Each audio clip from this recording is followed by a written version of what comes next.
पंजाब केसरी में आप सबका स्वागत है। मैं हूं चंद्रशेखर धरनी। इस वक्त हमारे साथ मौजूद हैं सुखविंदर नारा, एडवोकेट हैं हरियाणा पंजाब हाई कोर्ट के अंदर और जाने माने वकीलों में इनकी गिनती होती है। बातचीत करेंगे इनसे कुछ अहम पहलुओं के ऊपर। जिस प्रकार से कालका विधानसभा सीट नंबर 1 जो आती है हरियाणा की, वहाँ के जो कांग्रेस के विधायक प्रदीप चौधरी, उनका 3 साल की कन्विक्शन हुई हिमाचल की एक कोर्ट से। उसके बाद जिस प्रकार से विधानसभा में जो नोटिफिकेशन जारी की गई, इन सारी प्रक्रिया के बाद अब उनके पास कानूनी प्रावधान क्या है प्रदीप चौधरी के पास? देखिए, किसी भी कोर्ट से कन्विक्शन होने के बाद, सेंटेंस होने के बाद जो पहला जो राइट रहता है वो राइट टू अपील है। वो अपनी एक अपील जो हायर कोर्ट है उसमें फाइल कर सकते हैं कन्विक्शन के अगेंस्ट, क्योंकि मजिस्ट्रेट का ऑर्डर है तो सेशन कोर्ट में वो अपील दायर कर सकते हैं। अगर देखा जाए भारत के अंदर जो है 2 साल से अधिक सजा याफ्ता जो मामले हैं विधायकों के, उनकी सदस्यता का क्या होता है? जिस प्रकार से हरियाणा विधानसभा ने कार्रवाई की है उसको लेकर यह प्रश्न दिमाग में आता है। देखिए, रिप्रेजेंटेशन ऑफ पीपल एक्ट के सेक्शन 8 के सब सेक्शन 3 में ये प्रोविज़न दिया गया है कि अगर किसी को 2 साल से अधिक सज़ा हो जाती है किसी भी ऑफेंस में, तो उसको जो विधानसभा की या जो पार्लियामेंट की जो सदस्यता है उससे उसको डिस्क्वालीफाई कर दिया जाता है। ऐसा ही सुप्रीम कोर्ट ने जो लिली थॉमस का केस था उसमें भी सेक्शन 8 का सब सेक्शन जो 4 था उसको अल्ट्रा वायरी डिक्लेयर कर दिया था। और उसके बाद लोक प्रहरी का केस आया तो उसमें सुप्रीम कोर्ट ने कहा था कि अगर कन्विक्शन स्टे हो जाती है तो जो मेंबरशिप से जिसको डिस्क्वालीफाई किया गया है तो मेंबरशिप फिर से जो है वो रिवाइव हो जाती है। तो इस तरह का कानून है कि अगर सज़ा होती है तो डिस्क्वालीफाई हो जाता है, तो बिल्कुल एक disqualification under the representation of people act बनती है। जिस प्रकार से कन्विक्शन और सेंटेंस, ये दो कानूनी शब्द हैं, इनमें क्या अंतर है सरल भाषा में? सरल भाषा में देखिए ये है कि जब किसी भी क्रिमिनल ट्रायल में कोर्ट जब किसी भी जो उसके सामने अपराधी होता है कोर्ट के सामने, तो उसको जब सज़ा देती है तो सबसे जो पहली प्रोसेस है वो उसको दोषी करार देने की प्रक्रिया होती है कि कोर्ट में जो एविडेंस आया है, जो कोर्ट में डॉक्यूमेंट्स आए हैं, उसके आधार पर क्या वो व्यक्ति अपराधी है या नहीं, यानी कि उसका जो दोष है वो सिद्ध होता है या नहीं होता है। पहले कोर्ट ये एग्जामिन करती है, फिर कंक्लूड करती है कि हाँ ये व्यक्ति इस ऑफेंस का दोषी है, उसको दोषी मानती है। उसके बाद जो उसको हम कन्विक्शन बोल देते हैं।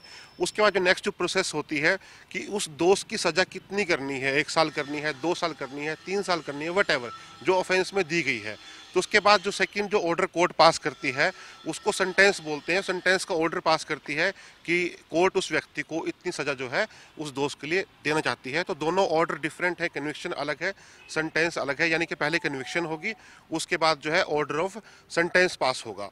तो इसलिए दोनों जो वर्ड्स हैं डिफरेंट हैं। और जहाँ तक बात है जिस केस के बारे में आप बात कर रहे हैं, प्रदीप चौधरी के केस के बारे में आप बात कर रहे हैं कि विधानसभा के जो अध्यक्ष हैं, जो स्पीकर हैं, उन्होंने उसकी सदस्यता जो है रद्द कर दी है, उनको डिस्क्वालीफाई मान लिया है।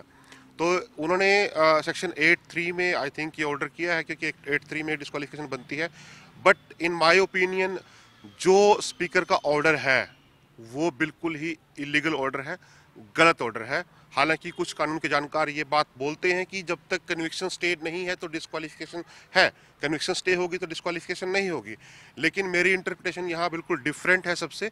मैं ये कहता हूँ कि स्पीकर का जो ऑर्डर है, जब तक प्रदीप चौधरी को, क्योंकि वहाँ की जो कोर्ट है उन्होंने उनको 1 महीने का अपील का टाइम दिया है, सेंटेंस को सस्पेंड किया है। तो अगर हम 8 का 3 पढ़ें, जो रिप्रेजेंटेशन ऑफ पीपल एक्ट है, सेक्शन 8 का सब सेक्शन 3 पढ़ते हैं, तो 8 के 3 की जो कंडीशंस हैं वो विधानसभा स्पीकर का जो ऑर्डर है वो पूरी नहीं करता। तो 8 के 3 के जो इंग्रेडिएंट्स हैं वो पूरे नहीं होते। तो ऐसी कंडीशन में स्पीकर के पास कोई ओकेजन नहीं था प्रदीप चौधरी को डिस्क्वालीफाई करने का। तो 8 का 3 की जो वायलेशन हुई है ये बिल्कुल ही इलीगल ऑर्डर है। और साथ में सुनने में आया है कि ये ऑर्डर सैटरडे को पास किया गया है, जिस दिन आई थिंक विधानसभा की वेकेशन हॉलिडे भी थी।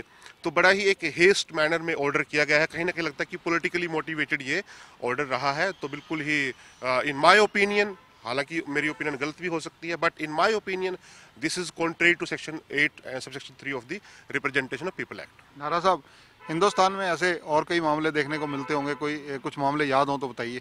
जी, बिल्कुल हिंदुस्तान की अगर हम बात करें तो ऐसे बहुत सारे केस पहले भी हुए हैं। बिहार में आरजेडी के 2 विधायक, उनको भी कन्विक्शन जैसे उनका सेंटेंस हुआ था तो उसके बाद उनको डिस्क्वालीफाई कर दिया गया था। रिसेंटली भाजपा के विधायक एमपी से प्रदीप आई थिंक लोधी नाम है उनका, वो वहाँ से उनको भी एक केस में सज़ा हुई थी तो उनको भी डिस्क्वालीफाई कर दिया गया था, लेकिन उनको वहाँ की कोर्ट ने जो है जो कन्विक्शन की स्टे हो गई थी तो वो फिर से बहाली उनकी हो गई थी। ऐसे ही कुमारी सुश्री जयललिता केस भी है और आई थिंक लालू यादव जी का भी केस है जो एमपी थे और बिकॉज ऑफ कन्विक्शन जैसे उनका हुआ था तो वो भी डिस्क्वालीफाई हो गए थे। तो ऐसे केसेस हैं, लेकिन हरियाणा का मुझे इतना पॉलिटिकल हिस्ट्री नहीं मालूम, लेकिन संभवतः इन माय ओपिनियन मुझे लगता है कि संभवतः ये पहला केस है कि सिटिंग विधायक को डिस्क्वालीफाई बिकॉज ऑफ कन्विक्शन किया गया है।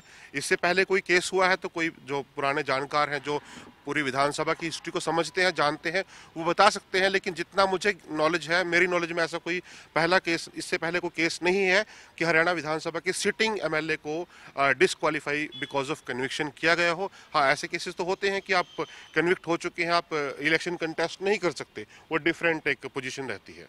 धन्यवाद सुखविंदर नारा जी। तो ये हैं सुखविंदर नारा, एडवोकेट हैं पंजाब हरियाणा हाई कोर्ट के अंदर।